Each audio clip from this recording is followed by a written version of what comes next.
Selamat sore Tribuners, Anda sedang menyaksikan live update Tribunnews bersama saya Firda Ananda. Sore ini kan kami sajikan informasi terkini dan menarik untuk Anda yang dilaporkan secara langsung oleh reporter kami di lapangan. Dan inilah live update selengkapnya. Kita ke berita pertama, Saudara Ketua Umum PBNU Yahya Khalil Stakuf atau Gus Yahya mengumumkan susunan lengkap pengurus besar Nahdlatul Ulama masa khidmat 2022 hingga 2027 di Gedung PBNU Jakarta Pusat pada Rabu 12 Januari hari ini. Yahya mengatakan susunan pengurus tersebut merupakan hasil rapat pada 5 Januari di Jakarta. Yahya mengatakan susunan tersebut ada agak mirip, agak lebih gemuk dari biasanya. Informasi lebih lengkapnya akan disampaikan oleh rekan jurnalis kami dari tribunnews.com, ada Gita Irawan di sana. Halo Gita. Halo Firda. Gita, bisa Anda informasikan apa pertimbangan dari Gus Yahya sendiri beserta jajarannya memilih pengurus PBNU pada periode kali ini? Ya, terima kasih rekan Firda. Bisa disampaikan bahwa tadi dijelaskan oleh Gus Yahya bahwa memang betul susunan kepengurusan kali ini agak lebih gemuk atau lebih banyak daripada biasanya. Tercatat sekitar 180 orang yang menjadi pengurus.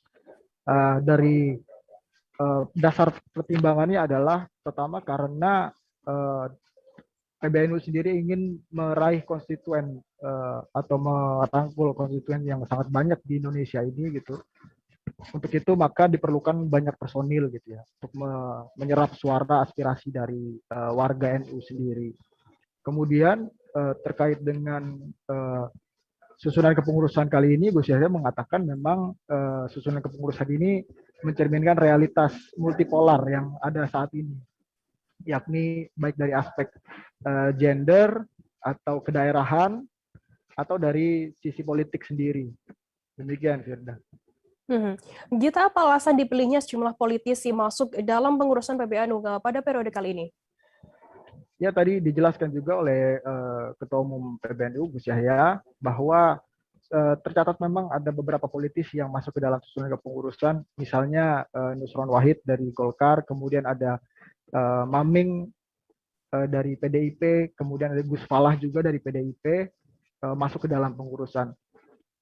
Di antara alasannya adalah untuk saling menjaga satu sama lain agar tidak menyampaikan membelokkan aspirasi yang ada di PBNU sendiri atau menyerempet kepentingan politik mereka gitu. Jadi mereka memang dipilih masuk untuk saling menjaga. Kemudian selain itu alasannya juga adalah untuk menjaga jarak yang setara dengan partai-partai politik yang ada di sekitar PBNU juga begitu.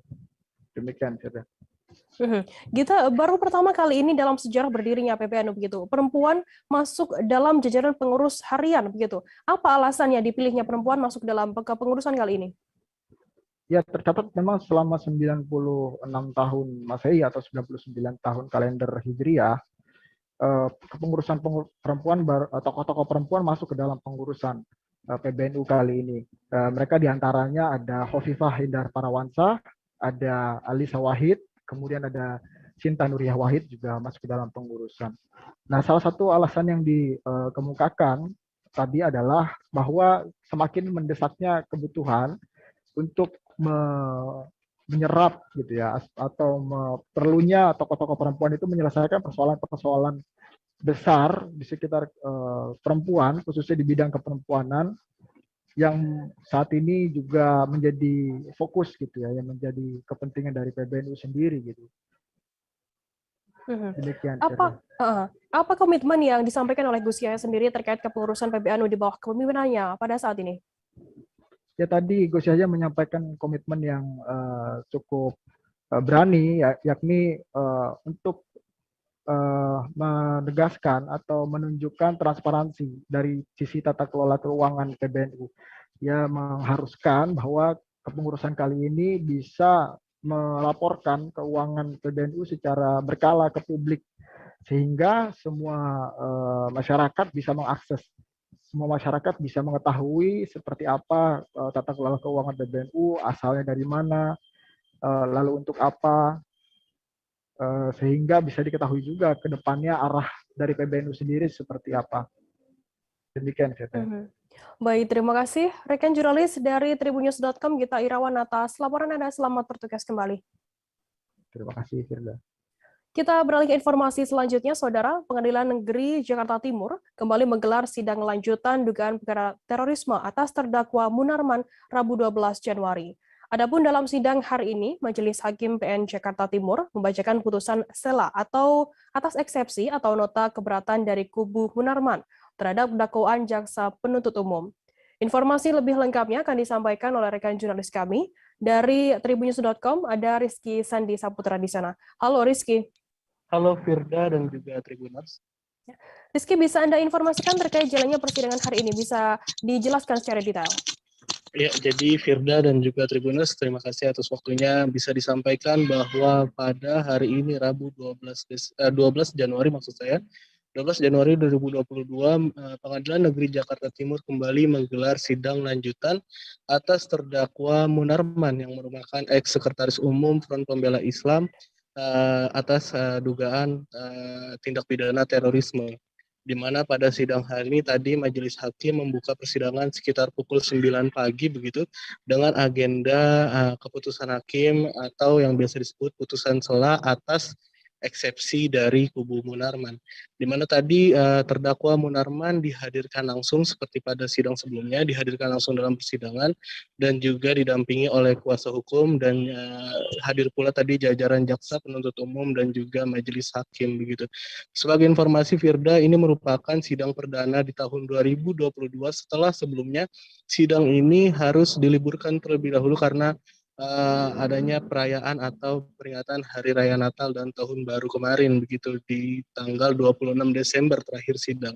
Pada sidang tadi hakim telah membacakan putusan selanya atas perkara Munarman begitu Firda. Rizky, apa penetapan dari Majelis Hakim sendiri dalam putusan sela terhadap eksepsi Munarman? Ya, tadi majelis hakim yang tidak dapat disebutkan namanya karena alasan kerahasiaan dan juga kepentingan keamanan dari majelis hakim. Tadi hakim memutuskan kalau perkara ini dilanjutkan gitu dan menolak eksepsi dari kubu Munarman. Karena hakim menilai eksepsi dari Munarman ini tidak seharusnya disampaikan di dalam persidangan, melainkan tinggal menunggu pembuktian di dalam sidang aja begitu. Jadi kata hakim tadi eksepsi Munarman tidak beralasan hukum dan akhirnya hakim meminta jaksa penuntut umum untuk menghadirkan saksi nantinya untuk membuka atau mengungkap pembuktian kebenaran dari dakwaan yang dijatuhkan jaksa kepada Munarman begitu Firda. Rizky, bagaimana tanggapan dari kuasa hukum Munarman sendiri Aziz Yanuar atas putusan sela dari Majelis Hakim? Ya, tadi Aziz Yanuar juga sempat diwawancari oleh wartawan, dirinya mengatakan sudah menduga gitu kalau memang Majelis Hakim akan menjatuhkan putusan sela seperti demikian begitu, yang artinya tetap melanjutkan persidangan. Hanya saja kata dirinya mereka siap untuk membuktikan nantinya apa yang ada di persidangan begitu, dan ada kata yang menurut rekan media ini agak optimistis ya dari Aziz, yakni show must go on, artinya dia akan membuktikan apa yang ada di dalam persidangan nantinya begitu Firda. Untuk sidang lanjutan akan digelar kapan dan apa agendanya Rizky? Ya, tadi juga Majelis Hakim sudah menetapkan untuk persidangan selanjutnya, mengingat saksi yang akan dihadirkan sangat banyak begitu dalam perkara ini. Tadi Hakim memutuskan untuk sidang selanjutnya akan digelar selama 2 kali dalam 1 pekan begitu, yakni hari Senin dan Rabu. Di mana untuk hari Senin mendatang, tepatnya pada tanggal 17 Januari 2022, itu akan beragendakan pemeriksaan saksi dari Jaksa Penuntut Umum atau JPU begitu.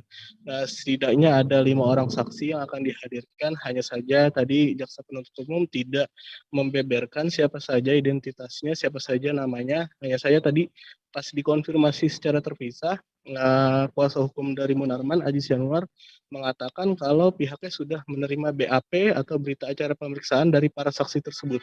Dirinya mengungkap kalau dominan dari para saksi yang akan dihadirkan itu merupakan para tahanan yang saat ini mendekam di Polda Metro Jaya, Cikeas, dan juga yang ditahan di Makassar.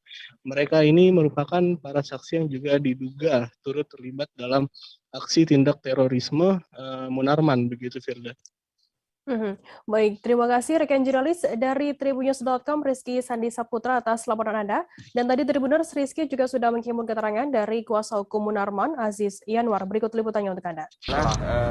Sudah diputus tadi putusan selanya, beberapa pertimbangan sudah disampaikan, intinya sidang tetap dilanjutkan, insya Allah pemeriksaan saksi pada hari Senin yang akan datang dan hari Rabu, jadi sepekan 2 kali karena banyaknya saksi. Alhamdulillah juga tadi BAP sudah diserahkan untuk yang saksi besok Senin, kita lagi minta yang saksi saksi Rabu untuk kita dapat BAP-nya supaya memudahkan kita untuk menganalisa dan juga pemeriksaan berjalan lancar pada hari Senin dan hari Rabu. Alhamdulillah diakomodir, nanti mungkin tinggal kita atur teknisnya untuk BAP yang hari Rabu. Seperti itu. Untuk saksi yang hari Senin siapa saja, Mas? Saksinya hampir semua sih, kebanyakan ditahan di Polda atau di Cikeas. Sisanya ada beberapa di Makassar. Insya Allah sidangnya juga offline, jadi saksi dihadirkan langsung maksudnya. Kemudian kalau yang di Makassar atas pertimbangan efisien baru online penghadiran saksinya seperti itu. Gitu ya. Nanti dari kita masih lumayan lama, masih setelah dari jaksa selesai baru dari kita sudah siapkan juga saksi fakta dan juga saksi ahli. Kita juga tapi kalau untuk nama-namanya sudah yang hari Senin sudah diserahkan. Nama-namanya karena pertimbangan ini kerahasiaan, jadi tidak disebutkan, tapi kita identitasnya ditutup lah gitu kan. Tapi kita tadi sudah ada. Pencurian hewan kurban domba terjadi di Jalan Harapan Kampung Kekupu, Kelurahan Rangkapan Jaya Lama, Pancoran Mas, Kota Depok pada Rabu 12 Januari. Wulan, 35 tahun, pemilik domba yang dicuri tersebut mengatakan total ada 8 domba miliknya yang dicuri oleh pelaku. Wulan mengatakan pencuri ini hanya membawa daging dan meninggalkan isi perut dombanya di kandang. Informasi lebih lengkapnya akan disampaikan oleh rekan jurnalis kami dari tribunjakarta.com, ada Dwi Putra Kusuma. Halo, Putra.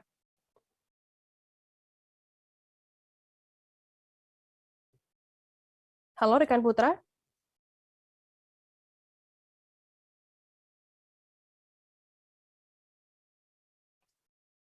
Halo, rekan Putra.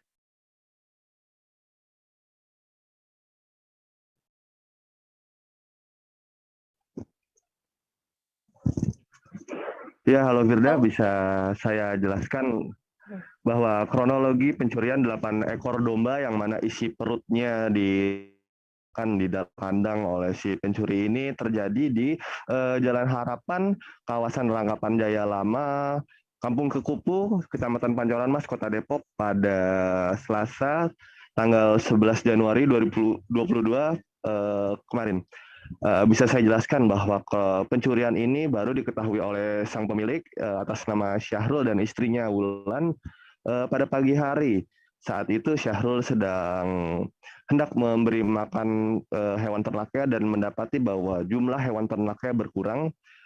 Dari situ ia mendapati bahwa ada 3 ekor dombanya yang sudah disembelih berada di dalam kandang dengan kondisi perut yang sudah terbuka dan isi dalam perutnya sudah dikeluarkan. Dari situ Syahrul pun mencoba mencari keberadaan 5 ekor domba lainnya dan pencariannya pun membuahkan hasil yang mana ia berhasil menemukan seekor dombanya yang sudah terbungkus rapi di dalam plastik di bagian belakang kandangnya atau mungkin pagar pembatas antara rumahnya dengan proyek jalan tol. Di situ, namun demikian Syahrul sendiri tidak menemukan keberadaan 4 domba lainnya yang mana telah berhasil digasak oleh si pencuri tersebut. Untuk informasi bahwa pencurian hewan ternak ini telah beberapa kali terjadi di Kota Depok dan korban sendiri sudah mengalami 3 kali pencurian seperti ini. Kasus pertama terjadi pada 12 tahun silam yang mana 4 ekor dombanya hilang. Kemudian kasus kedua terjadi 9 tahun silam yang mana saat itu 15 ekor dombanya pun raib digasak si pencuri. Dan kejadian untuk kemarin hari sebanyak 8 ekor dombanya telah mati disembelih oleh si pencuri, sementara itu 4 berhasil dibawa dan 4 lainnya masih ditinggal di dalam kandang. Begitu, Firda. Putra, kemudian untuk kerugian yang dialami oleh korban sendiri total ada berapa? Baik, bisa saya sampaikan untuk kerugian sendiri bahwa istri korban Wulan menyampaikan harga satu ekor domba Garut yang ia miliki ada di kisaran 5 hingga 6 juta. Bila dikalikan total kerugian material yang dialami korban mencapai 40 juta lebih. Wulan juga menyampaikan bahwa 4 di antara 8 dombanya yang mati disembelih oleh si pencuri tengah mengandung. Oleh sebab itu, kerugiannya bisa diperkirakan lebih dari 40 juta. Baik, apakah saat ini pemilik domba tersebut sudah melaporkan kasus ini ke pihak kepolisian? Oke, baik. Untuk korban sendiri sudah melaporkan hal tersebut ke pihak kepolisian. Dalam hal ini Polsek Pancoran Mas dan dibantu oleh unit reskrim Polres Metro Depok, yang mana beberapa saat setelah kejadian petugas kepolisian langsung mendatangi lokasi dan menggelar olah tempat kejadian perkara serta memeriksa sejumlah saksi. Saat ini sendiri kasus tersebut tengah ditangani oleh unit reskrim Polsek Pancoran Mas dan juga unit reskrim Polres Metro Depok. Begitu, Firda. Baik, terima kasih rekan jurnalis dari tribunjakarta.com, Dwi Putra Kesuma atas laporannya. Tadi jurnalis kami juga sudah menghimpun keterangan dari seorang pemilik domba bernama Wulan. Berikut liputannya untuk Anda. Gitu kan, makanya kadang suka sebelnya tuh gitu sama pencuri itu, dia mau enaknya aja gitu.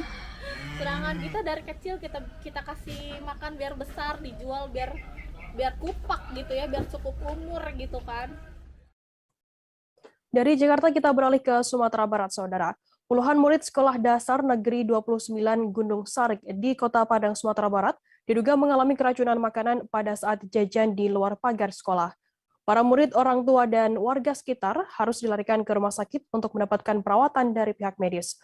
Keluhan yang dirasakan pasien adalah muntah-muntah, sakit perut, dan juga pusing. Informasi lebih lengkapnya akan disampaikan oleh rekan jurnalis kami. Dari Tribun Padang ada Rezi Aswar di sana. Halo Rezi. Iya Firda, halo. Ya.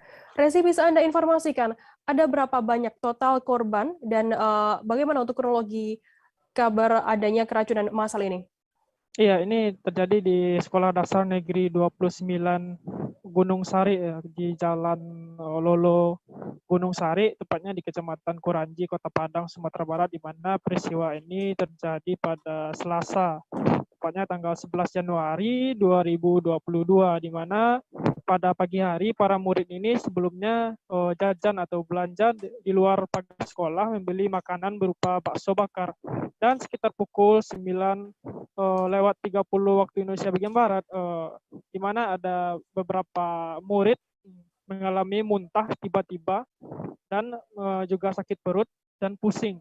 Namun selang beberapa waktu jumlah murid ini bertambah sehingga membuat pihak sekolah harus membawa para murid ke rumah sakit RSUD Dr. Sidin Padang. Begitu, Firda. Sampai saat ini kabarnya ada juga orang tua dan juga ibu hamil yang juga mengalami keracunan dari makanan yang jajan di luar sekolah ini. Apakah benar? Iya, untuk anak totalnya ada 30 orang dan masyarakat umum yang terdiri dari ibu hamil 1 orang dan ada balita dan orang tua yang mengantarkan anak pada hari itu, dan juga dibawa ke rumah sakit Residen Padang, RSUD Residen Padang, begitu Firda. Rezi, pasca kejadian ini apakah proses belajar mengajar di SD tersebut berjalan seperti biasanya ataukah memang langsung dihentikan pada saat itu?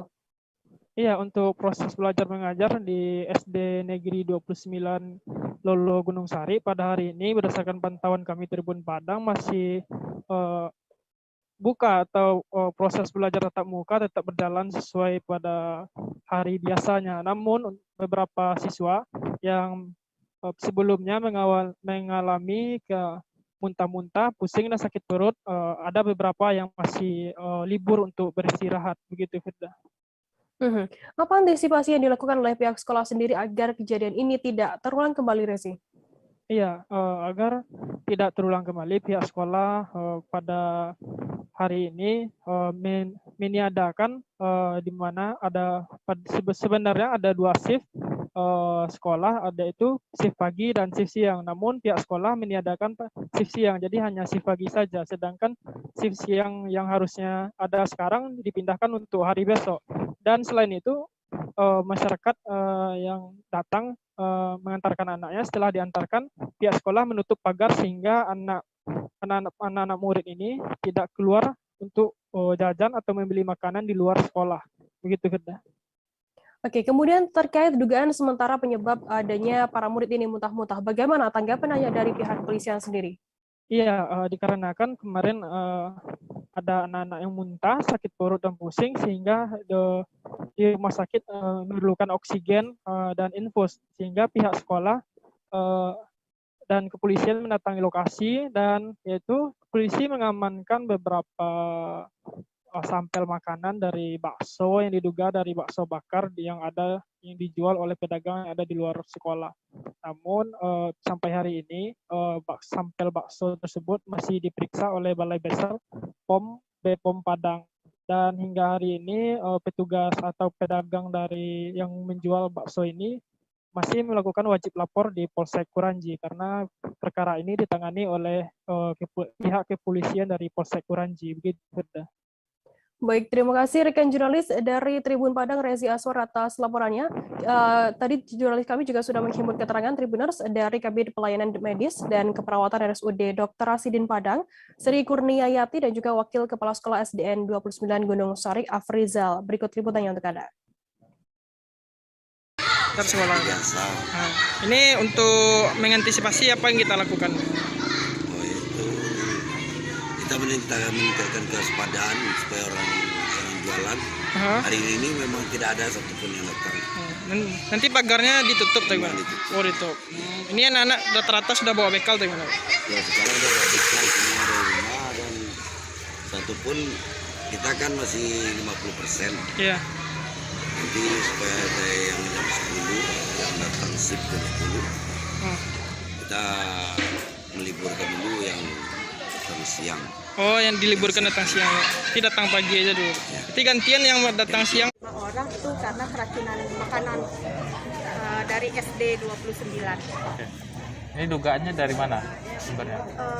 Dari anamnesa yang kita terima dari keluarga pasien itu katanya dari makanan bakso bakar yang dijual di sekitar sekolah. Sejauh ini 35 itu bagaimana kondisinya, Bu?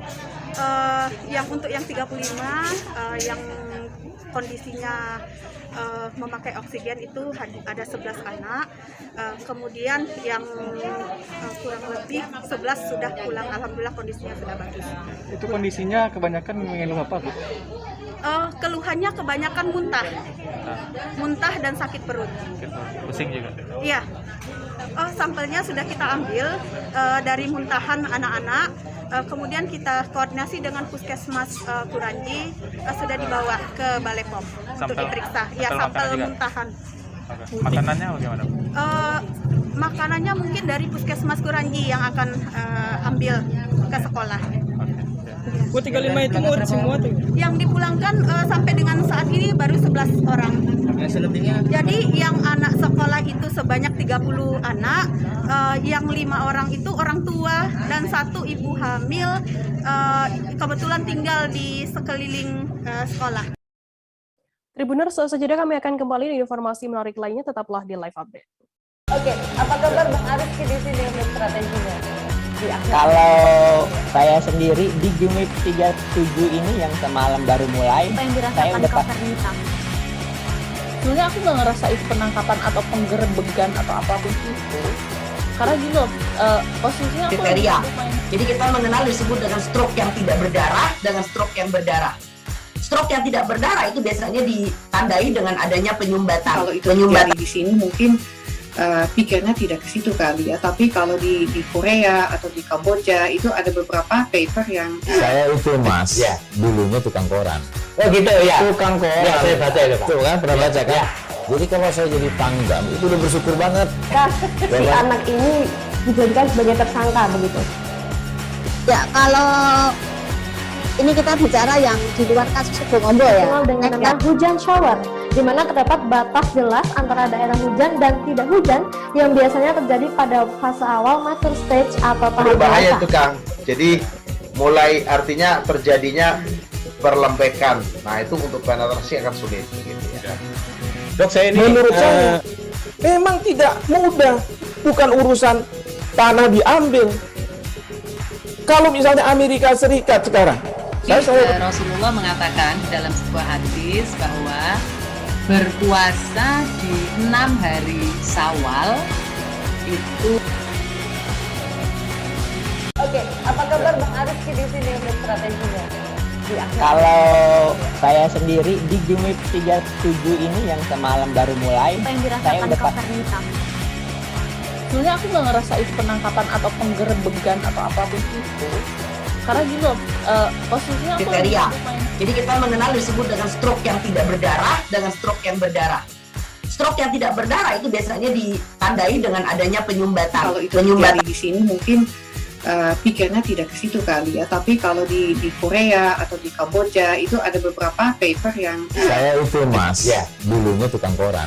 Oh gitu ya. Tukang koran. Ya, saya baca itu, Pak. Tuh kan pernah baca kan? Ya.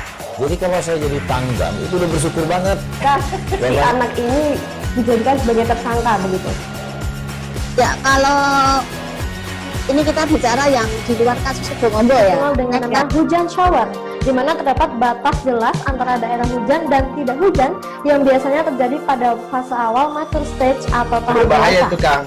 Jadi mulai artinya terjadinya perlembekan. Nah itu untuk penetrasi akan sulit. Gitu ya. Dok, saya ini menurut saya memang tidak mudah, bukan urusan tanah diambil. Kalau misalnya Amerika Serikat sekarang, Rasulullah mengatakan dalam sebuah hadis bahwa berpuasa di 6 hari Syawal itu. Oke, apa kabar Bang Ariski di sini untuk strateginya? Kalau saya sendiri di Game Week 37 ini yang semalam baru mulai, Apa yang saya dirasakan udah Kak Fernita? Sebenarnya aku nggak ngerasa itu penangkapan atau penggerebegan atau apapun itu, karena gini loh, posisinya aku Kriteria. Jadi kita mengenal disebut dengan stroke yang tidak berdarah dengan stroke yang berdarah. Stroke yang tidak berdarah. Terima kasih Anda masih bersama kami di Live Update. Kita beralih ke informasi selanjutnya, Saudara. Pemerintah Kabupaten Mempawah, Provinsi Kalimantan Barat, terus mengencarkan percepatan vaksinasi COVID-19. Mengingat saat ini Kabupaten Mempawah masih terbilang rendah dalam capaian vaksinasinya. Banyak cara yang sudah dilakukan, salah satunya yakni mengintensifkan rapat koordinasi yang dilakukan Satgas COVID-19 tingkat kabupaten hingga menyasar ke jajaran Satgas COVID-19 tingkat kecamatan hingga desa. Informasi lebih lengkapnya akan disampaikan oleh rekan jurnalis kami dari Tribun Pontianak, ada Ramadan di sana. Halo Rama. Ya, Firda. Ya, Rama, bisa Anda jelaskan untuk saat ini sudah berapa capaian vaksinasi di Mempawah sendiri? Ya, Firda. Untuk Tribuners semuanya, sebelumnya kita sampaikan dulu bahwasanya untuk target vaksinasi di Kabupaten Mempawah memang saat ini ada sebanyak 217.123 jiwa. Namun data per 8 Januari 2022 untuk vaksinasi di Mempawah sendiri memang masih terbilang sangat rendah, di mana untuk dosis pertama baru sekitar 59,96%, dan dosis kedua yaitu 40,55%, di mana untuk capaian ini sendiri memang masih terbilang rendah. Dan juga Kabupaten Mempawah berada di urutan terakhir dari 14 kabupaten kota se-Kalbar. Maka dari itu, karena target untuk herd immunity ini adalah 70%, dan memang masih jauh untuk mencapai target tersebut. Namun juga pihak Satgas COVID-19 Kabupaten Mempawah tidak henti-hentinya untuk selalu menggencarkan vaksinasi itu sendiri. Firda. Rama, apa saja strategi yang telah dilakukan oleh pemerintah Kabupaten Mempawah sendiri dalam rangka menekan angka percepatan vaksinasi? Ya, untuk strategi sendiri memang sudah banyak yang dilakukan oleh Satgas Kabupaten Mempawah beserta jajarannya, yaitu telah menggencarkan vaksinasi bahkan sampai ke tingkat desa dan tingkat RT. Itu hampir setiap hari diadakan gerai-gerai vaksin. Dan juga sudah berulang kali dilakukan rapat koordinasi percepatan vaksinasi. Dan selanjutnya juga ada langkah-langkah strategis yang dibahas juga untuk langkah ke depannya untuk menekan percepatan vaksinasi ini. Seperti ke depan direncanakan itu untuk tempat-tempat seperti kafe, habis itu tempat geliat ekonomi itu akan diwajibkan menggunakan aplikasi Peduli Lindungi. Yang kemudian juga untuk mewajibkan seluruh tadi pelayanan publik. Kemudian juga sementara menunda sementara pelayanan administrasi kepada masyarakat yang belum melakukan vaksinasi. Kemudian juga telah menyasar kepada ketua RT, ketua RW yang untuk mendata warganya yang belum melakukan vaksinasi. Sehingga memang data-data tersebut diharapkan memang akurat sehingga percepatan vaksinasi juga bisa dicapai pada akhir Januari ini, Firda. Rama, apa saja kendala yang dihadapi oleh pihak di sana sehingga capaian vaksinasi di Mempawah sendiri masih rendah? Iya, lihat dari lapangan sebenarnya untuk Satgas Kabupaten ataupun Satgas COVID-19 dari tingkat desa sampai tingkat kabupaten memang maksimal untuk bekerja, di mana memang vaksinasi juga sudah dilaksanakan hampir setiap harinya. Namun memang kendala saat ini memang masih ada beberapa ataupun masyarakat yang belum tersentuh hatinya untuk vaksinasi karena masih terjadi pro kontra di masyarakat terkait vaksinasi juga. Dan kemudian juga terhambatnya percepatan vaksinasi ini memang ada beberapa wilayah yang memang terisolir untuk akses para tenaga kesehatan untuk masuk ke lokasi tersebut. Namun hal tersebut juga sudah diantisipasi dengan adanya tim vaksinator mobile dari TNI dan Polri yang menyasar ke tempat-tempat yang susah dilalui ataupun jauh dari tempat layanan kesehatan. Seperti itu, Firda.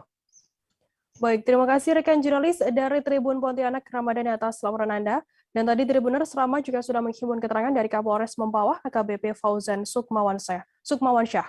Berikut liputannya untuk Anda. Assalamualaikum warahmatullahi wabarakatuh. Saya AKBP Fauzan Sukmawansyah, SIKMH, Kapolres Mempawah, mengajak seluruh masyarakat untuk mendukung dan mengikuti program vaksinasi COVID-19 yang diselenggarakan oleh pemerintah. Vaksin ini berguna untuk meningkatkan imunitas tubuh agar lebih kuat saat terpapar virus. Kita semua berharap program vaksinasi ini dapat menjangkau hingga 70% masyarakat Indonesia demi menuju terbentuknya herd immunity, agar kehidupan kita dan aktivitas perekonomian kembali berjalan normal. Jangan takut vaksin, bersama-sama kita keluar dari pandemi. Wassalamualaikum warahmatullahi wabarakatuh. Kita beralih ke Bali, Saudara. Kegiatan vaksinasi COVID-19 booster dimulai untuk masyarakat Bali yang berlokasi di Wantilan DPRD Provinsi Bali pada Rabu 12 Januari hari ini. Kegiatan vaksinasi COVID-19 tersebut turut dihadiri oleh Gubernur Bali Iwayan Koster. Syarat vaksinasi tersebut yakni sudah mengikuti vaksinasi sebanyak 2 kali atau 2 dosis. Informasi lebih lengkapnya akan disampaikan oleh rekan jurnalis kami. Dari Tribun Bali ada Sari Wahyuni di sana. Halo, Sari. Halo, Firda. Ya.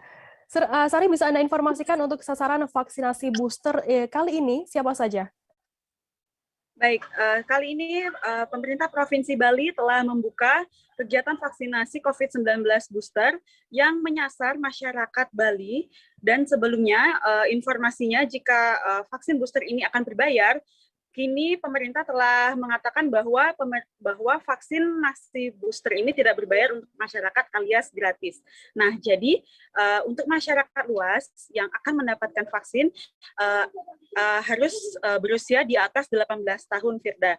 Dan memang tadi ketika saya mewawancarai Kepala Dinas Kesehatan Provinsi Bali, Dr. Ketut Suarjaya menjelaskan bahwa nantinya yang akan diprioritaskan tentunya para lansia, Firda.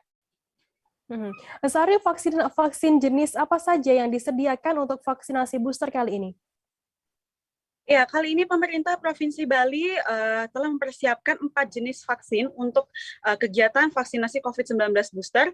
Di antaranya adalah vaksin Sinovac, vaksin Moderna, vaksin AstraZeneca, dan juga vaksin Pfizer. Dan vaksin yang tersedia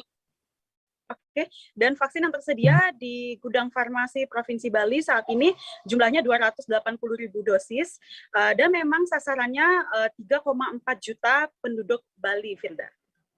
Oke, kemudian bagaimana untuk petunjuk teknis sendiri untuk penyuntikan vaksin COVID-19 booster kali ini?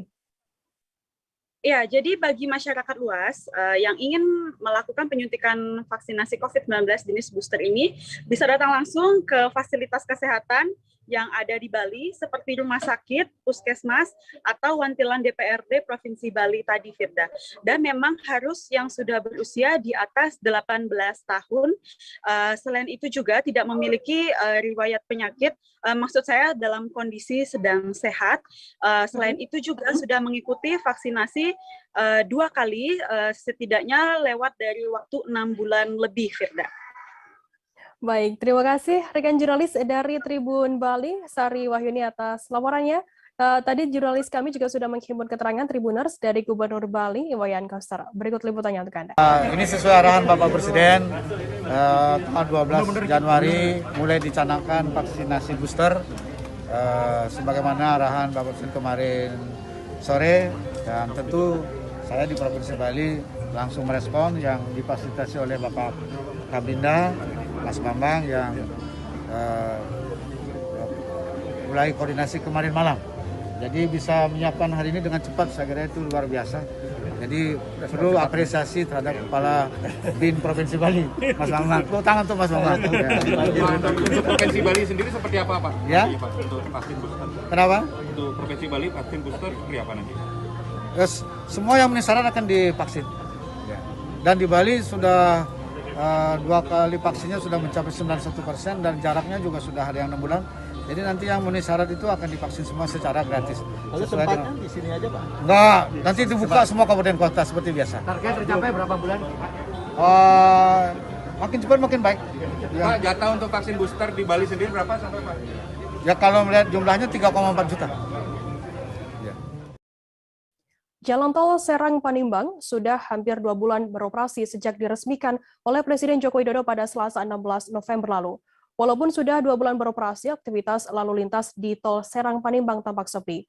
Saat berada di jembatan layang di Kampung Pasir Manggu Lebak, Desa Dahu, Kecamatan Cikesal, Kabupaten Serang, Banten pada Selasa 11 Desember, biasanya sejumlah kendaraan mobil dari arah Serang menuju Rangkas Bitung cukup ramai. Untuk mengetahui informasi lebih lengkapnya, saat ini kami sudah tersambung dengan jurnalis dari Tribun Banten, ada Ahmad Tajudin di sana. Halo Tajudin. Halo rekan Firda dan Tribuners. Ya. Tajudin, bisa Anda informasikan bagaimana pantauan Anda terkait aktivitas di Jalan Tol Serang-Panimbang ini? Baik Firda, perlu diketahui bahwa menurut pantauan tribunbanten.com pada hari Selasa 11 Januari 2022, di mana dari jembatan layang Kampung Pasir Manggu Lebak, Desa Dahu, Kecamatan Cikesal, Kabupaten Serang, untuk pantauan lalu lintas di Jalan Tol Serang-Panimbang pada sore kemarin itu cukup sepi, di mana biasanya kendaraan dari arah Serang menuju Rangkas Bitung dan dari arah Rangkas Bitung ke Serang cukup lumayan ramai ketika awal-awal peresmian Jalan Tol Serang-Panimbang. Namun pada hari Selasa kemarin, menurut pantauan sendiri bahwa kendaraan dari arah Rangkas Bitung menuju Serang itu cukup lumayan, ada beberapa kendaraan, sedangkan untuk kendaraan dari arah Serang ke Rangkas Bitung itu telah terpantau sepi, Firda. Tajudin, bagaimana tanggapan dari warga sendiri untuk aktivitas di Jalan Tol Serang-Panimbang ini? Baik, untuk tanggapan dari masyarakat sendiri, bahwa dengan adanya Jalan Tol Serang-Panimbang ini mereka sangat terbantu lantaran dari arah jarak ke Serang ke Rangkas Bitung melalui jalan tol tersebut cukup mudah, hanya memakan waktu beberapa menit saja dibandingkan dengan jalan alternatif lainnya. Kemudian untuk perlu diketahui bahwa jalan tol Serang Panimbang ini telah diresmikan oleh Presiden Jokowi sekitar tanggal 16 November 2021. Sehingga terhitung dari bulan November sampai dengan saat ini hampir 2 bulan jalan tol tersebut diresmikan oleh Presiden Jokowi. Pada minggu awal pertama dan kedua itu pada saat diberlakukannya jalan tol Serang Panimbang, di mana pada saat itu digratiskan untuk para pengguna jalan tol. Untuk kendaraan tersebut cukup ramai karena mereka untuk lalu lalang dari arah Serang ke Rangkas Bitung cukup banyak. Namun pada akhir-akhir ini terpantau sepi, Firda. Tajudin, apakah sudah diketahui terkait penyebab aktivitas di tol tersebut berkurang begitu? Baik, untuk informasinya sendiri dari Tribun Banten masih belum mendapatkan jawaban. Namun beberapa diantaranya dari respon masyarakat sendiri mungkin dikarenakan mulai dari tarif yang terlalu mahal dan juga kesibukan masyarakat lebih sebagian hanya memanfaatkan jalan tol tersebut untuk hari-hari libur gitu. Baik, terima kasih rekan jurnalis dari Tribun Banten Ahmad Tajudin atas laporan Anda. Selamat bertugas kembali. Kita beralih ke informasi selanjutnya, Saudara. Varian baru Omikron dinyatakan sudah masuk wilayah Bogor, Jawa Barat. Seorang warga asal Kecamatan Dramaga, Kabupaten Bogor dinyatakan terpapar varian Omikron. Warga yang terpapar virus varian baru Omikron ini diketahui berjenis kelamin pria dan berusia 28 tahun. Hal tersebut diumumkan oleh Komandan Korem 061 Surya Kencana Brigjen TNI Ahmad Fauzi seusai memimpin acara vaksinasi anak di Cibinong pada Selasa 11 Januari kemarin. Informasi lebih lengkapnya akan disampaikan oleh rekan jurnalis kami. Dari Tribun Bogor ada Naufal Fauzi di sana. Halo, Naufal. Halo, Firda. Ya. Naufal, bisa Anda jelaskan kapan peristiwa warga Bogor ini terpapar Omikron? Baik, rekan Firda dan juga Tribuners, bisa saya informasikan bahwa terkait masuknya Omikron di wilayah Kabupaten Bogor memang baru diumumkan baru-baru ini, tapi menurut keterangan dari pihak Dinas Kesehatan Kabupaten Bogor, yang bersangkutan ini dinyatakan positif itu pada tanggal 6 Januari 2022 kemarin. Dan yang terpapar ini merupakan seorang pria berumur 28 tahun asal Dramaga, Kabupaten Bogor. Dan dia juga disebut-sebut sebagai kasus Omikron pertama di wilayah Kabupaten Bogor sejauh ini. Demikian. Apakah dari yang bersangkutan sendiri memiliki riwayat perjalanan ke luar negeri begitu, Novel? Baik, berdasarkan keterangan dari pihak Dinas Kesehatan, memang yang bersangkutan ini sama sekali tidak memiliki riwayat aktivitas perjalanan ke luar negeri dan juga sama sekali tidak memiliki riwayat kontak dengan warga dari luar negeri atau warga luar negeri. Namun aktivitasnya memang dia hanya sekitar Bogor dan Jakarta saja, demikian. Novel, terpapar dari mana dan aktivitas apa yang dilakukan oleh pria tersebut sebelum yang bersangkutan ini dinyatakan terpapar Omikron? Baik, berdasarkan keterangan dari pihak Dinas Kesehatan Kabupaten Bogor terkait aktivitas terakhir sebelum aktivitas pria tersebut terakhir sebelum terpapar Omikron, memang ada aktivitas perjalanan yang dilakukan oleh yang bersangkutan, yakni dari Bogor ke arah Jakarta dan sebaliknya. Dan aktivitas tersebut memang tidak terlalu sering dilakukan oleh yang bersangkutan karena memang tujuan yang dilakukan oleh pria tersebut adalah mencari kerja atau melamar kerja. Dan dari sanalah pihak Dinas Kesehatan Kabupaten Bogor menduga bahwa pria ini terpapar di perjalanan tersebut. Demikian. Novel, selanjutnya apa yang dilakukan oleh Satgas COVID-19 sendiri sejauh ini dengan adanya temuan baru Omikron di Bogor sendiri? Baik, dari keterangan dari Satgas COVID Kabupaten Bogor, memang pasca diumumkan, maksud kami pasca dikonfirmasi oleh pihak Kementerian Kesehatan bahwa adanya warga Kabupaten Bogor yang terpapar Omikron, pihak Dinas Kesehatan langsung meminta kepada yang bersangkutan melakukan isolasi mandiri dan sampai saat ini isolasi masih berlanjut. Dan pihak Satgas COVID juga sudah melakukan penanganan termasuk tracking atau mendata orang-orang yang kontak erat dengan yang bersangkutan. Demikian. Lalu bagaimana nasib dari orang-orang yang berkontak erat dengan pria yang terpapar Omikron ini? Jadi menurut keterangan dari Satgas Covid, dari yang bersangkutan 1 orang yang terpapar Omikron ini sementara ini terdata ada 10 orang kontak erat dari lingkungan keluarga dan juga tetangga dari yang bersangkutan. Dan mereka sudah dilakukan tes COVID seperti PCR dan hasilnya negatif. Jadi sementara ini Satgas Covid Kabupaten Bogor fokus untuk Omikron ini hanya ke 1 orang saja. Demikian. Baik, Tribuners, jurnalis kami tadi juga sudah menghimpun keterangan dari Komandan Korem 061 Surya Kencana Brigjen TNI Ahmad Fauzi dan juga Kepala Dinas Kesehatan Kabupaten Bogor Mika Kaltarina. Berikut liputannya untuk Anda. Antisipasi khusus untuk Omikron kita lagi fokus.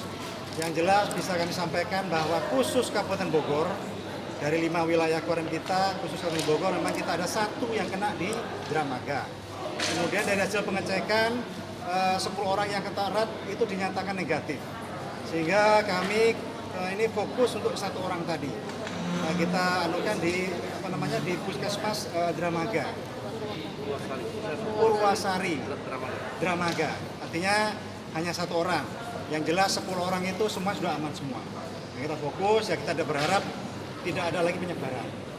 Yang jelas memang semuanya hampir 95% yang Omikron adalah datang dari luar negeri semuanya. Makanya kita harus antisipasi terutama orang-orang yang datang luar negeri dan kita bekerjasama terutama dengan imigrasi dalam ini. Yang jelas itu menjadi fokus kita semuanya, TNI, Polri termasuk Forkominda. Bagaimana kita mencegah bersama-sama virus Omikron ini masuk ke wilayah kita semuanya. Dan kita akan tangani secara bersama-sama. Terima kasih. Jadi tuan tersebut ya itu perjalanan dia ke Jakarta dengan menggunakan transportasi umum ya.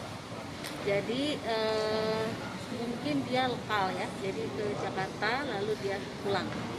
Tapi orang ini bukan bekerja di Jakarta, hanya sekali-sekali ke Jakarta. Kebetulan barangkali itu pernah di perjalanan. Ya, itu aja. Kondisi saat ini sudah tertangani dengan baik? Udah. Jadi begitu kita diberikan informasi dari Kementerian Kesehatan, itu sudah langsung diisolasi mandiri. Dan tadi sudah disampaikan oleh Pak Rem bahwa kontak erat sudah dilakukan tes PCR serta WGS. Ya. Tindakan pencegahan untuk ke depan? Ya, tindakan pencegahan udah pasti kan orang-orang yang terpapar itu sudah harus di mandiri, tidak boleh ada keluar sampai nanti selesai masa karantina. Tribuners, seusai jeda kami akan kembali dengan informasi menarik lainnya, tetaplah di Live Update. Oke, apa kabar Bang Ariski di sini untuk strateginya? Kalau saya sendiri di Jumik 37 ini yang semalam baru mulai, saya udah Sebenarnya aku nggak ngerasa itu penangkapan atau penggerebegan atau apapun itu. Karena gini loh, posisinya aku kriteria. Jadi kita mengenal disebut dengan stroke yang tidak berdarah dengan stroke yang berdarah. Stroke yang tidak berdarah itu biasanya ditandai dengan adanya penyumbatan. Kalau itu terjadi di sini mungkin pikirnya tidak ke situ kali ya. Tapi kalau di Korea atau di Kamboja itu ada beberapa paper yang saya itu Mas, ya, dulunya tukang koran. Oh gitu ya. Tukang koran. Ya, saya baca itu Pak. Tuh kan pernah baca kan? Ya. Jadi kalau saya jadi pangdam itu udah bersyukur banget. Si anak ini dijadikan sebagai tersangka begitu. Ya, kalau ini kita bicara yang di luar kasus itu ngobrol ya. Dengan nama hujan shower, di mana terdapat batas jelas antara daerah hujan dan tidak hujan yang biasanya terjadi pada fase awal mature stage atau tahap berbahaya dewasa. tuh Kang. Jadi mulai artinya terjadinya perlembekan. Nah itu untuk penetrasi akan sulit. Gitu ya. Dok, saya ini menurut saya memang tidak mudah, bukan urusan tanah diambil. Kalau misalnya Amerika Serikat sekarang, Rasulullah mengatakan dalam sebuah hadis bahwa berpuasa di 6 hari Syawal itu. Oke, apa kabar Bang Ariski di sini untuk strateginya? Kalau saya sendiri di Jumik 37 ini yang semalam baru mulai, saya udah Sebenarnya aku nggak ngerasa itu penangkapan atau penggerebegan atau apapun itu. Karena gini loh, posisinya aku kriteria. Jadi kita mengenal disebut dengan stroke yang tidak berdarah dengan stroke yang berdarah. Stroke yang tidak berdarah itu biasanya ditandai dengan adanya penyumbatan. Kalau itu terjadi di sini mungkin pikirnya tidak ke situ kali ya, tapi kalau di Korea atau di Kamboja itu ada beberapa paper yang Saya itu Mas, dulunya tukang koran. Oh gitu ya. Tukang koran. Ya, saya baca itu Pak. Tuh kan pernah baca kan? Jadi kalau saya jadi tanggam itu udah bersyukur banget. Si anak ini dijadikan sebagai tersangka begitu. Ya, kalau ini kita bicara yang di luar kasus Bongombo ya. Dikenal dengan nama hujan shower, di mana terdapat batas jelas antara daerah hujan dan tidak hujan yang biasanya terjadi pada fase awal mature stage atau tahap Berbahaya dewasa. itu Kang. Jadi mulai artinya terjadinya perlembekan. Nah itu untuk penetrasi akan sulit. Gitu ya. Dok, saya ini menurut saya memang tidak mudah, bukan urusan tanah diambil. Kalau misalnya Amerika Serikat sekarang, Rasulullah mengatakan dalam sebuah hadis bahwa berpuasa di 6 hari Syawal itu. Oke, apa kabar Bang Arief di sini untuk strateginya? Kalau saya sendiri di Jumik 37 ini yang semalam baru mulai, Apa yang saya dirasakan udah Kopernita? Sebenarnya aku nggak ngerasa itu penangkapan atau penggerebekan atau apapun itu. Karena gini loh, posisinya aku kriteria. Jadi kita mengenal disebut dengan stroke yang tidak berdarah dengan stroke yang berdarah. Stroke yang tidak berdarah itu biasanya ditandai dengan adanya penyumbatan. Kalau itu terjadi di sini mungkin pikirnya tidak ke situ kali ya, tapi kalau di Korea atau di Kamboja itu ada beberapa paper yang Saya itu Mas, dulunya tukang koran. Oh gitu ya. Tukang koran. Ya, saya baca itu Pak. Tuh kan pernah baca kan? Jadi kalau saya jadi tanggam itu udah bersyukur banget. Si anak ini dijadikan sebagai tersangka begitu. Ya, kalau Terima kasih Anda masih bersama kami di Live Update. Kita beralih ke informasi selanjutnya, Saudara. Taman Sekanak Lambidaro Kota Palembang masih dalam proses pengerjaan dan akan diresmikan dalam waktu dekat. Namun belum sempat diresmikan, taman ini sudah menjadi korban vandalisme. Beberapa waktu lalu aksi vandalisme yang terjadi di Taman Sungai Sekanak Lambidaro, tepatnya di sebelah PIM, berupa lampu taman yang hilang dicuri orang tak bertanggung jawab. Akibatnya taman yang akan menjadi kebanggaan masyarakat Kota Palembang ini pun menjadi rusak akibat vandalisme tersebut. Informasi lebih lengkapnya akan disampaikan oleh rekan jurnalis kami dari Tribun Sumsel, ada Sri Hidayatun di sana. Halo Sri. Halo Firda. Sri, bisa Anda informasikan bagaimana saat ini kondisi Taman Sekanak Lambidaro Kota Palembang? Iya Firda, dari pantauan Tribun Sumsel di lapangan tadi, memang saat ini kondisi Sungai Sekanak Lambidaro tamannya ini sedang dalam proses tahap pengerjaan. Terlihat di sana ada beberapa petugas yang sedang melakukan proses pengerjaan ini, melakukan finishing di bagian lantai-lantai dan juga membuat juga ada sebuah taman dan juga ada hiasan-hiasan seperti tanaman hidroponik yang ada di sana, Firda. Lalu kapan sebenarnya rencana launching Taman Sekanak Lambidaro ini? Ya, berdasarkan wawancara tadi bersama Wali Kota Palembang, Harno Joyo, bahwa launching Sekanak Lambidaro ini akan dilakukan secepatnya pada bulan ini, karena saat ini pemerintah Kota Palembang sedang berkonsultasi dulu, mencocokkan jadwalnya dengan Dirjen, sehingga nanti akan dibuat semacam sekaligus launching dan juga semacam festival Sekanak Lambidaro yang akan dibuat oleh pemerintah Kota Palembang untuk memperkenalkan Sekanak Lambidaro sebagai salah satu restorasi program mega proyek pemerintah Kota Palembang yang senilai 250 miliar ini, Firda. Konsep seperti apa, Sri, yang ditawarkan oleh pemerintah Kota Palembang sendiri untuk Taman Sekanak Lambidaro ini? Oke, pemerintah Kota Palembang sendiri sudah mengatur nantinya Taman Sekanak Lambidaro ini yang terpusat di ruas Palembang Indah Mall sampai 26 Ilir ini akan menjadi tempat pedestrian Sudirman yang akan dipindahkan di tempat tersebut. Nantinya di sini di setiap Sabtu dan Minggu atau setiap weekendnya, di setiap menjelang malam hari, sore sampai malam hari ini akan dibuat semacam pedestrian Sudirman. Di sana akan buat tempat live musik dan pokoknya tempat wisata masyarakat Kota Palembang untuk datang ke sana. Dengan saat ini kondisi taman dan pedestrian, maksud saya Sekanak Lambidaro ini sudah benar-benar cantik, tertata dengan rapi, sehingga mampu juga mendorong perekonomian untuk masyarakat sekitar, Firda. Baik, terima kasih rekan jurnalis dari Tribun Sumsel Sri Hidayatun atas laporan Anda. Selamat bertugas kembali. Kita beralih ke informasi selanjutnya, Saudara. Bangunan 3 ruang kelas Sekolah Dasar Negeri Bojongsari 1, Desa Bojongsari, Kecamatan Tirtamulia, Karawang ambruk. Kepala Sekolah SDN Bojongsari 1, Ade Sutisna mengatakan, peristiwa itu terjadi ketika hujan dan angin kencang pada Jumat 7 Januari malam pada pukul 8 pagi waktu Indonesia Barat. Yang menjelaskan bangunan ambruk sempat menimpa warung milik warga yang berada di belakang sekolah tersebut. Untuk mengetahui informasi lebih lengkapnya, saat ini kami sudah tersambung dengan jurnalis dari Tribun Jabar, ada Cikwan Suwandi di sana. Halo Cikwan. Ya, Firda. Ya, Cikwan, bisa Anda informasikan bagaimana kondisi sekolah tersebut yang kabarnya roboh ini? Jadi kejadian ini terjadi pada Jumat malam pekan lalu, itu sekitar pukul 8 malam. Saat itu memang kondisi di wilayah sekitar itu tengah hujan lebat dan angin kencang. Kemudian tiba-tiba warga mendengar suara yang seperti pohon roboh atau bergerak. Setelah dicek ternyata merupakan bangunan kelas yang telah lapuk, mengalami hancur karena roboh. Seperti itu, Beda. Bagaimana kemudian aktivitas belajar mengajar di sana? Apakah terganggu dengan ambruknya ruangan kelas tersebut?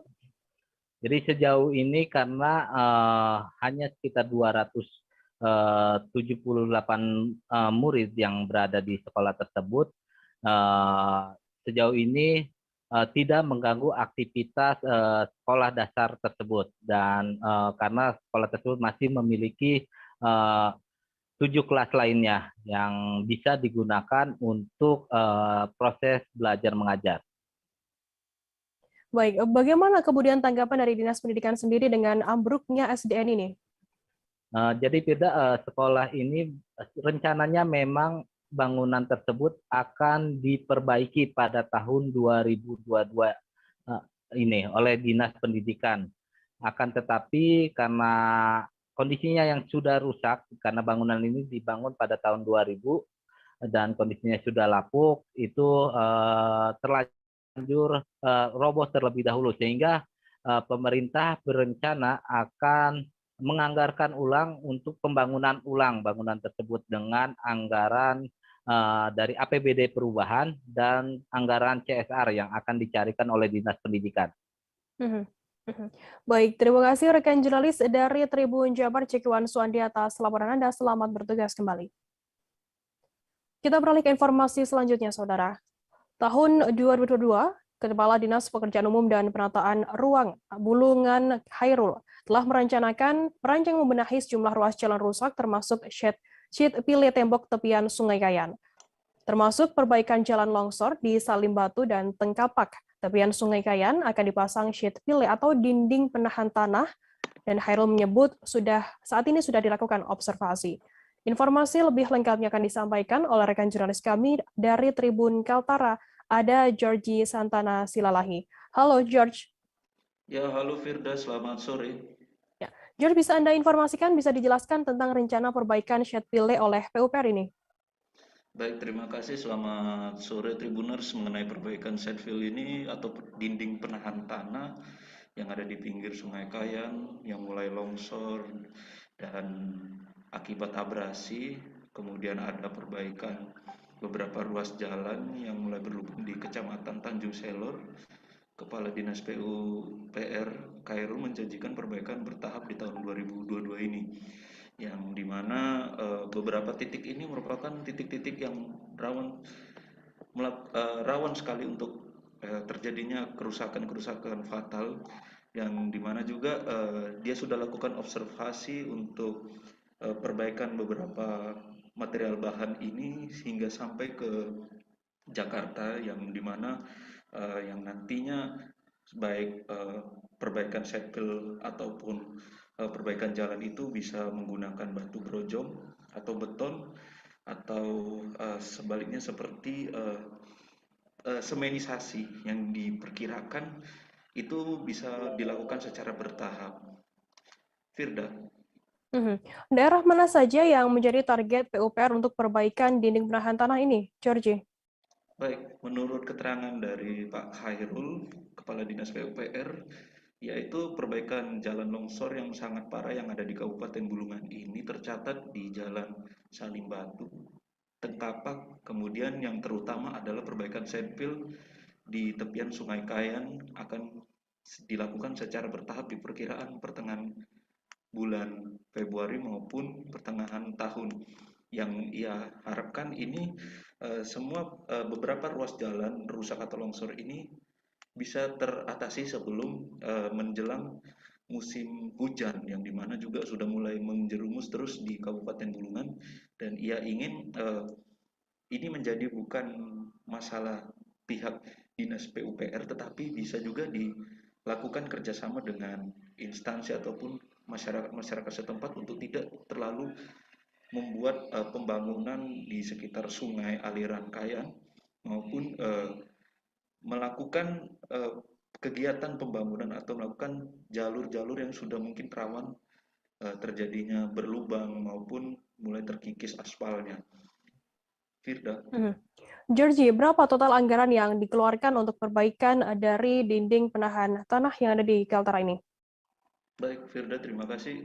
Menurut keterangan dari Bapak Khairul, untuk pengelolaan perbaikan sandfill maupun tanah perbaikan jalan bisa diperkirakan menggunakan dana APBD tahun 2022 mencapai 5 hingga 6 miliar.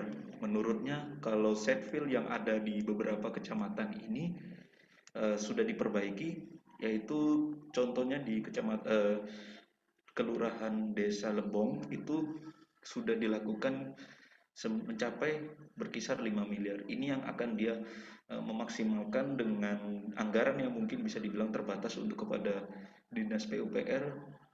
Dia yakini semua bisa teratasi. Mungkin itu yang dapat saya bisa sampaikan. Firda, kembali ke studio. Baik, terima kasih rekan jurnalis dari Tribun Kaltara, Georgie Santana Silalahi atas laporan Anda. Selamat bertugas kembali. Kita beralih ke informasi selanjutnya, Saudara. Kejari Belitung akhirnya menerima penyerahan denda tindak pidana reklamasi bibir pantai tanpa izin dari PT Belitung Mandiri Mulia Indah atau BMMI pada Selasa 11 Januari.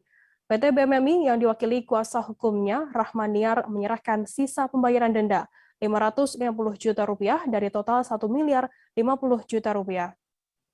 Sebelumnya PN Tanjung Pandan menyatakan PT BMMI secara sah dan bersalah melakukan tindak pidana melakukan kegiatan reklamasi tanpa memiliki izin lingkungan dan menjatuhkan pidana sebesar denda sebesar Rp1.050 juta pada Juli lalu.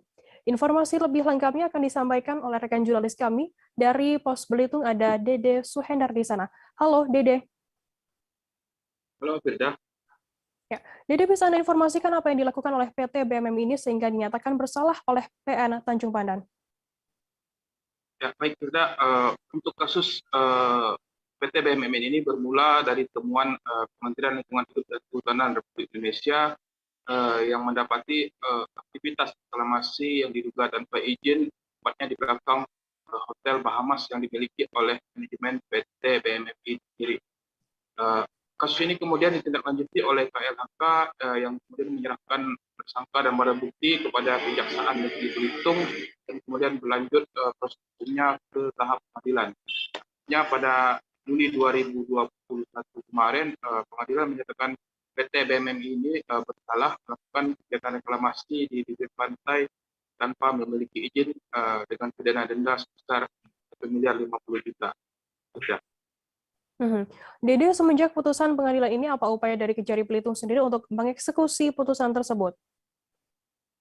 Ya, setelah Majelis Pengadilan Negeri Tanjung Pandan menetapkan putusan, Kejari Belitung kemudian bersurat kepada PT BMMI sendiri untuk melakukan eksekusi terhadap pidana denda yang dijatuhkan.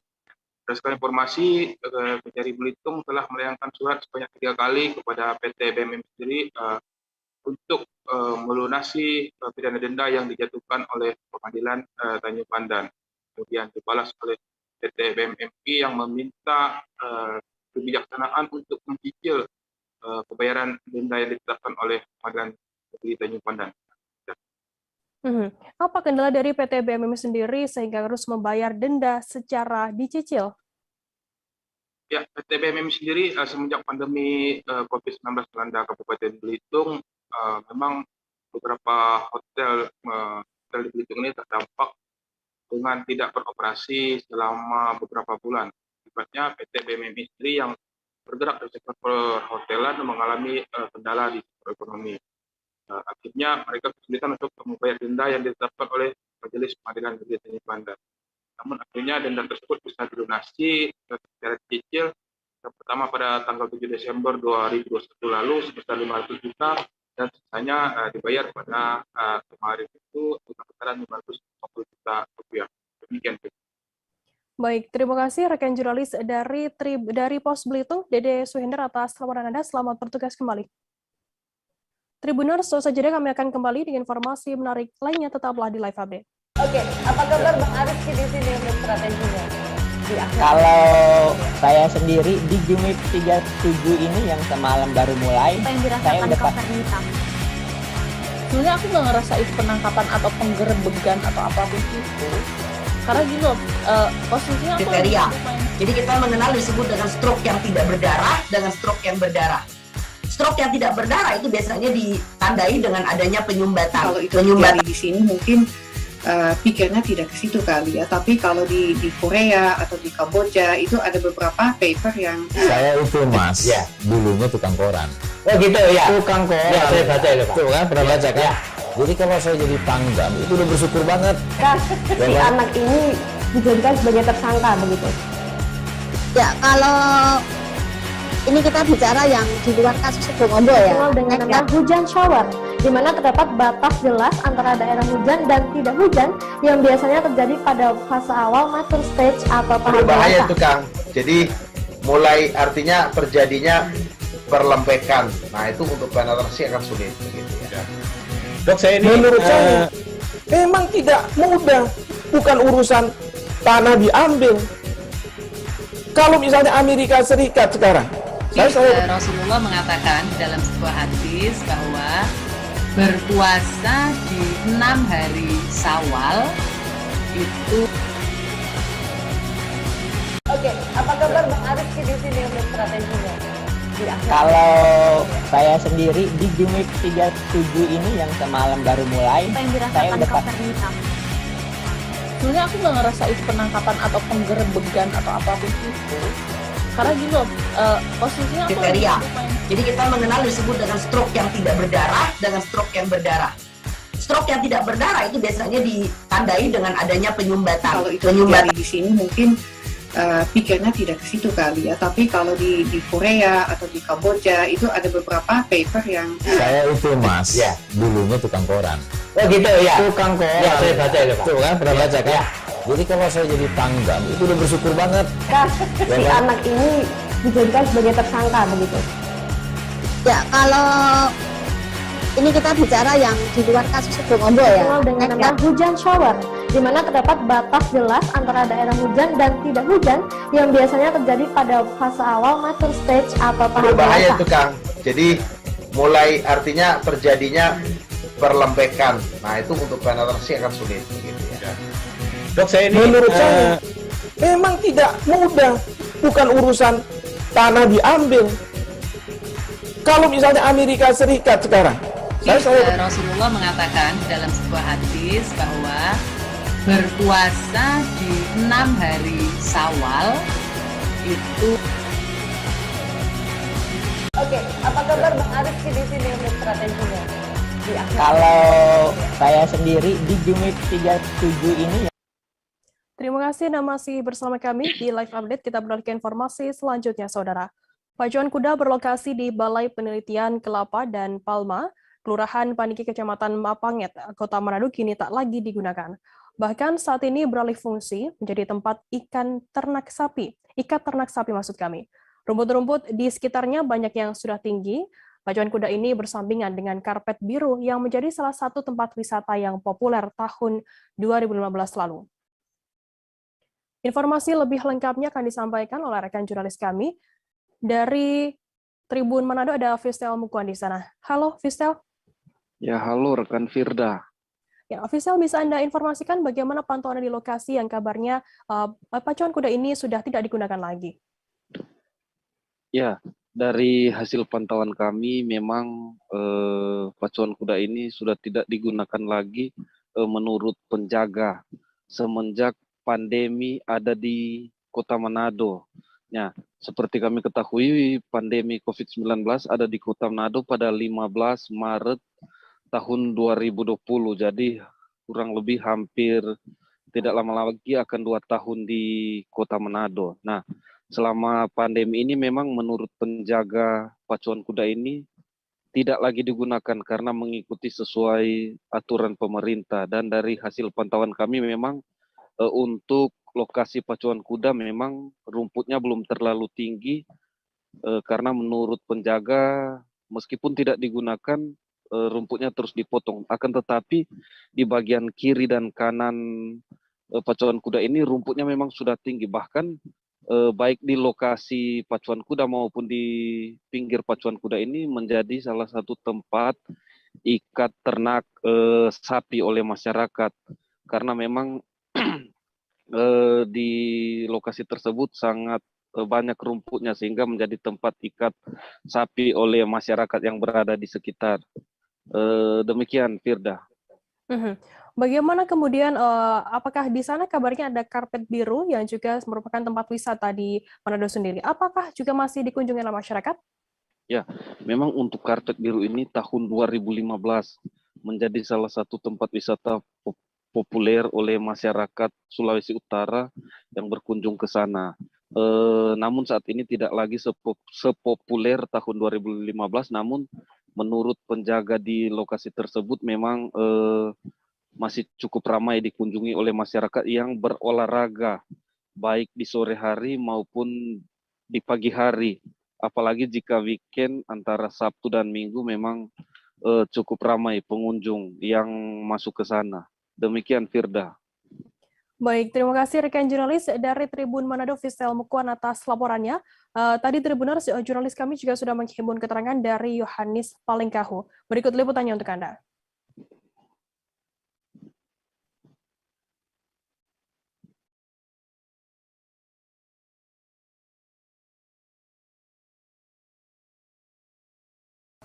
Sejak pandemi ada di Manado ini ya. Iya. Di Manado pandemi 15 Maret 2020.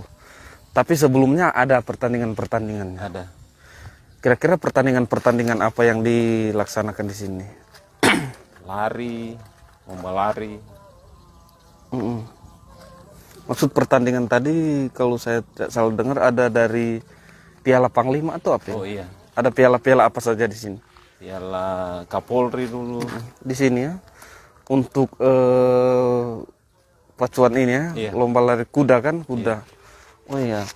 Lalu sekarang belum ada rencana-rencana untuk digunakan lagi pertandingan ini? Belum ada kabar. Belum ada kabar ya, karena masih juga pandemi ini iya, ya? Masih pandemi. Oke. Kalau di sini Pak berapa meter di sini? Ini pacuan kuda ini? Ini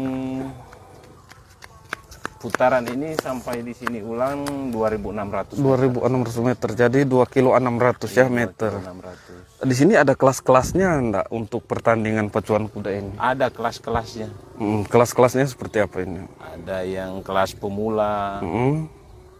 Ada yang juga yang kelas derby ada. Lalu ini kalau semua pertandingan mau paras ini, iya. Potong rumputnya ya? Iya, potong semua rumput. Tapi saat ini selama pandemi ini belum pernah dipotong rumput ini udah. Ya? Dipotong, tetap harus dipotong. Oh jadi meskipun yang tidak digunakan tetap terus dipangkas ya, dipotong ya? Pemerintah Kota Sorong, Papua Barat menyerahkan biaya bantuan pendidikan kepada 184 mahasiswa asal suku Moy yang sedang menempuh studi di sejumlah perguruan tinggi di daerah ini. Wali Kota Sorong Lambert Jitmau mengatakan bantuan tersebut akan dibagi per mahasiswa mendapat jatah 10 juta rupiah. Untuk mengetahui informasi lebih lengkapnya, saat ini kami sudah tersambung dengan jurnalis dari Tribun Papua Barat. Ada Safwan Ashari Raharusun di sana. Halo, Safwan. Halo, selamat malam, Firda. Ya, Safwan, bisa dijelaskan berapa besaran biaya anggaran yang dikucurkan untuk para mahasiswa dan sumbernya dari mana? Iya, Firda dan juga Tribuners dimanapun Anda berada, hari ini dapat saya kabarkan dari Kota Sorong, Papua Barat, bahwa sejak pagi tadi pemerintah Kota Sorong mengucurkan kurang lebih 1,84 miliar untuk mahasiswa yang jumlahnya kurang lebih 184 orang yang berasal dari suku Moi, anak asli suku Moi itu sendiri. Dan sumber dari anggaran tersebut adalah sumber APBD Kota Sorong 2021. Firda. Anggaran ini dikhususkan untuk anak-anak asli Moi begitu. Apa alasannya dan bagaimana dengan mahasiswa di luar Moi? Ya, memang ini adalah anggaran yang memang dikhususkan untuk anak-anak Moi yang sedang menempuh pendidikan di Kota Sorong dan juga di sejumlah daerah di Indonesia, yang mana anggaran ini dikhususkan untuk anak-anak yang memang tidak mampu dan memiliki kemauan untuk melanjutkan studi. Dan tentu menurut penjelasan dari Wali Kota Sorong tadi, bukan hanya anggaran ini untuk anak-anak mahasiswa S1, studi S1, tapi juga ada S2 dan juga S3. Begitu, Firda. Anggaran ini, Safwan, untuk mahasiswa Moi sendiri di kota studi mana saja? Ya, berdasarkan keterangan yang diberikan oleh Wali Kota Sorong sendiri, beliau menyampaikan bahwa anggaran yang kurang lebih 1,84 miliar ini dikucurkan untuk mahasiswa yang bersekolah bukan hanya di Kota Sorong, namun ada di sejumlah daerah di Indonesia, termasuk di Manokwari dan juga di luar Papua Barat, begitu. Safwan, apa saja yang menjadi syarat untuk mendapatkan bantuan tersebut? Iya, syarat utama adalah untuk mahasiswa yang ingin untuk mendapatkan beasiswa ini, mereka memang betul-betul dari keluarga yang tidak mampu dan ditunjukkan dengan mereka punya keterangan dari pihak kampus, begitu. Baik, terima kasih rekan jurnalis dari Tribun Papua Barat, Safwan Ashari Raharusun atas laporan Anda. Dan tadi Tribuners, Safwan juga sudah menghimpun keterangan dari Wali Kota Sorong, Lambar Citmau. Berikut liputannya untuk Anda. Perhatian pemerintah daerah terhadap anak-anak Moi yang punya tanah ini. Kota Sorong itu tanah Moi. Saya jadi pemimpin di tanah Moi. Saya perhatikan anak-anak Moi. Yang lain nanti. Karena kabupaten kota di tanah Papua semua di tanah Otsus. Sedangkan yang di tanah Moi tetap di tanah Moi. Yang lainnya kita lihat juga. Karena perjuangan saya, orang Moi tidak akan pergi daerah lain. Itu aja, jujur toh. Bisa suntikan bantuan sudah 2 kali, 3 kali. Karena mereka dan ini saya biasa suntikan bantuan terakhir lagi. Yang terakhir itu saya. Tapi saya mau menjadi wali kota tolong memperhatikan hal ini karena kita bicara sini bukan apa-apa. Tidak terlepas daripada dukungan dari pejabat. Karena anak-anak ini kan punya kemauan ada, tapi kondisi ekonomi tidak mendukung. Kalau tidak seperti itu, pemerintah daerah jangan tutup mata. Kalau bisa buka mata, termasuk wartawan juga. Wartawan dan wartawati bisa memberikan kontribusi kepada anak-anak Moi yang kuliah. Yang banyak, 2 orang bisa kan? Nah, semester kan 1.500 kan? 1.500 satu semester yang 6 bulan itu. Kalau 2 semester berarti 3 juta. Wah, kurang lakukan itu. Muhammad Fahri Hussein, 15 tahun, memiliki hobi yang cukup tidak umum bagi anak-anak seusianya, yakni memelihara burung murai batu. Di saat anak-anak lain sibuk dengan gawai di tangannya, Fahri lebih memilih untuk berada di dekat dengan burung murai yang ia pelihara. Di sebuah rumah yang berada di Kelurahan Ngaglik, Kecamatan Batu, Fahri terlihat sibuk dengan murai batu yang ia pelihara. Di kandang berukuran sekitar 2 kali 3 meter itulah burung-burung murai batu jenis Medan milik Fahri dikembangbiakan. Informasi lebih lengkapnya akan disampaikan oleh rekan jurnalis kami dari Surya Malang, ada Beni Indo di sana. Halo Beni. Selamat sore Firda. Beni, bisa Anda informasikan bagaimana cerita anak muda yang beternak murai ini?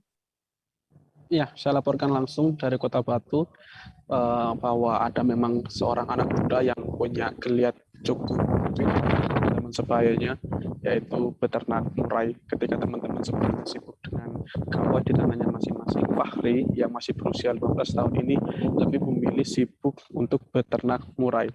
Tapi siapa sangka dari kegemarannya beternak murai ini dia bisa menghasilkan puluhan juta dalam sebulan, Firda. Kemudian seperti apa kegiatannya dari Fahri ini sehari-hari? Ya, Fahri masih pelajar SMP, jadi kalau pagi dia sekolah, nanti baru sore hari dia beraktivitas di kandang ternaknya yang memang di sana ada sejumlah murai yang ia kembangbiakan. Jadi kegemarannya peternak murai ini berawal dari ketika ia ikut dengan ayahnya mengikuti lomba kicau burung. Kemudian dari situ dia suka mendengarkan suara burung dan dia memang dari awal memilih untuk memelihara murai. Dari situlah dia kemudian mencoba mengembangkan, kemudian berternak murai sehingga bisa menghasilkan 8 pasang murai. Dan dari 8 pasang murai ini sudah beberapa ekor terjual yang kisaran harganya antara 4 sampai 25 juta rupiah. Bahkan Fahri juga mengatakan pernah sampai terjual 70 juta rupiah kepada konsumennya yang berasal dari Jakarta. Baik, terima kasih rekan jurnalis dari Surya Malang, Beni Indo atas laporan Anda. Tadi Tribuners, Beni juga sudah menghimpun keterangan dari Muhammad Fahri Hussein yang memiliki hobi memelihara murai ini. Berikut liputannya untuk Anda. Awalnya dari lomba ya, dari lomba murai, akhirnya kita nyoba untuk ternak. Pertama hobi dulu atau gimana? Pertama dari hobi, terus iseng-iseng nyoba lah ternak. Dan sampai sekarang ya jadi seperti ini. Kalau harga kita mulai 4 juta ya, dan bisa dijual umur 3 bulan sudah bisa sebenarnya. Kendalanya apa sih Mas kalau budidaya murai? Kendala mungkin dari anakan ya, kadang mati mendadak, kalau enggak dibuang indukannya. Ruangan fraksi Hati Nurani Rakyat atau Hanura di kantor DPRD Kota Batam di Labs Jago Merah Selasa 11 Januari. Ruangan ini berada di lantai 1, tepatnya di lorong sebelah kiri dari lobi DPRD Kota Batam. Sumber api awalnya berasal dari ruangan fraksi Hanura. Saat pintu dibuka, asap berwarna hitam keluar ke lorong ruangan fraksi. Bahkan asap tebal juga sampai ke ruangan fraksi Partai Keadilan Sosial yang berada tepat di sebelah ruangan fraksi Hanura. Informasi lebih lengkapnya akan disampaikan oleh rekan jurnalis kami dari Tribun Batam, ada Roma Uli di sana. Halo Roma. Halo Firda. Roma, bisa Anda informasikan bagaimana untuk kronologi kebakaran yang melalap habis ruangan dari fraksi Hanura ini? Baik, terima kasih rekan Firda. Jadi kronologi terjadinya kebakaran di kantor fraksi Hati Nurani Rakyat ini berawal dari api yang berada di plafon, tepatnya di ruangan Partai Hati Nurani Rakyat. Awalnya berketepatan ruangan fraksi Partai Hanura ini tepatnya berada tepat di depan ruang wartawan yang ada di DPRD Kota Batam. Nah, awalnya salah satu staf atau honorer yang berada di Partai Hati di ruangan tersebut berteriak keluar mengatakan terbakar dengan jeritan sembari membawa berkas-berkas penting. Nah, di saat seluruh wartawan keluar dari ruangannya, ternyata asap tebal berwarna hitam sudah memenuhi lorong ruangan-ruangan fraksi yang ada di daerahnya. Tidak lama kemudian, asap juga memenuhi ruangan fraksi-fraksi lainnya. Namun, api hanya sebatas di ruangan fraksi saja. Kemudian, selama 30 menit, api berhasil dipadamkan oleh sejumlah honorer yang ada di DPRD Kota Batam. Begitu, Firda. Roma, apa saja yang terbakar di dalam ruangan dari fraksi Hanura ini? Baik, terima kasih rekan Firda. Jadi barang-barang yang berhasil diselamatkan itu hanyalah komputer saja. Namun yang terbakar seperti meja, kursi yang ada di ruangan fraksi Hanura dan beberapa jendela yang harus dipecahkan untuk memadamkan api tersebut. Begitu, rekan Firda. Untuk proses pemadaman sendiri butuh berapa lama? Baik, Firda. Jadi api berhasil dipadamkan oleh staf-staf atau honorer-honorer yang ada di DPRD Kota Batam. Sebelum mobil pemadam kebakaran tiba di lokasi, api tersebut sudah padam sekitar 10 menit. Kemudian tugas pemadam kebakaran hanya proses pendinginan saja. Begitu, rekan Firda. Lalu bagaimana pasca kejadian kebakaran tersebut, bagaimana aktivitas di kantor DPRD sendiri? Baik, rekan Firda. Jadi yang terlalap hangus itu hanyalah ruangan fraksi Hanura saja dan hanya di satu lorong, sehingga tidak mengganggu aktivitas-aktivitas lainnya. Jadi agenda-agenda yang ada pada hari tersebut tetap dilaksanakan seperti biasa. Begitu, rekan Firda. Terutama untuk pelayanan kepada masyarakat Kota Batam. Begitu, rekan Firda. Baik, terima kasih rekan jurnalis dari Tribun Batam, Roma Uli, atas laporan Anda. Tadi Tribuners, Roma juga sudah menghimpun keterangan dari Sekretaris DPRD Kota Batam, Aspawi. Berikut liputannya untuk Anda. Ruangan fraksi Hanura. Ruangan fraksi Hanura. Iya, Pak. Depan kita ini. Infonya gimana, Pak? Jam 11 tadi, jam 11 kurang 5 menit ya. Ini kejadian kebakarnya harus pendek. Harus pendek. Ini Musa. Untuk sejauh ini untuk kerugian belum kita perkirakan. Nah, belum kamu mau dipindah ke kebakaran sini. Yang jelas. Nah, kasih kamu. Bagus kamu. Nah. Bisa. Yang terbakar ruangan mana aja, Pak? Satu aja. Fraksi Hanura aja, Pak ya? Nah. Ini bagus ya tadi sampai basah-basah kau lihat. Tadi ada yang sempat diselamatkan nggak barang-barang pantas kita pilih lagi? Kita selamatkan. Tuan Presiden. Semua selamatkan. Tribuners, informasi tadi sekaligus menutup perjumpaan kita dalam live update hari ini. Jangan lupa saksikan terus live update di seluruh kanal YouTube dan Facebook Tribun Network. Saya Firdananda, mewakili